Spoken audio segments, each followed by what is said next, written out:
بسم اللہ الرحمن الرحیم۔ السلام علیکم ورحمۃ اللہ وبرکاتہ۔ میرے دوستوں اور بھائیوں اور بزرگوں، آج میں ایک حدیث پڑھتا ہوں۔ یہ حدیث آقا دو عالم صلی اللہ علیہ وسلم کے بارے میں ہے۔ آقا دو عالم صلی اللہ علیہ وسلم پر اللہ رب العزت نے کیا پیش کیا، تو آقا دو عالم صلی اللہ علیہ وسلم نے اپنی رب کو کیا جواب دیا، اس حدیث میں سنیں۔ حضور صلی اللہ علیہ وسلم کا پہاڑوں کو سونا بنا دینے سے انکار۔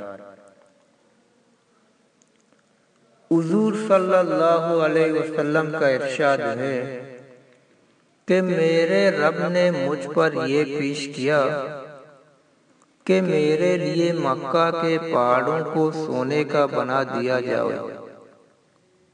میں نے عرض کیا، اے اللہ، مجھے تو یہ پسند ہے کہ ایک دن پیٹ بھر کر کھاؤں تو دوسرے دن بھوکا رہوں، تاکہ جب بھوکا ہوں تو تیری طرف جاری کروں اور تجھے یاد کروں، اور جب پیٹ بھروں تو تیرا شکر کروں، تیری تعریف کروں۔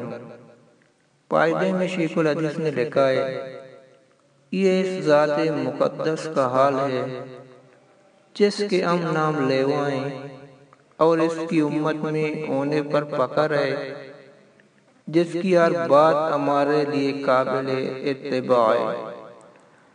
میرے دوستوں اور بھائیوں اور بزرگوں، یہ حدیث آپ لوگوں نے سنا تو اس حدیث کو آگے شیئر کریں تاکہ پوری امت اس پر فائدہ اٹھائیں اور سنیں۔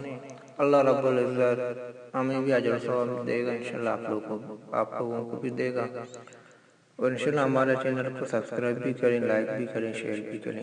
جزاک اللہ خیر۔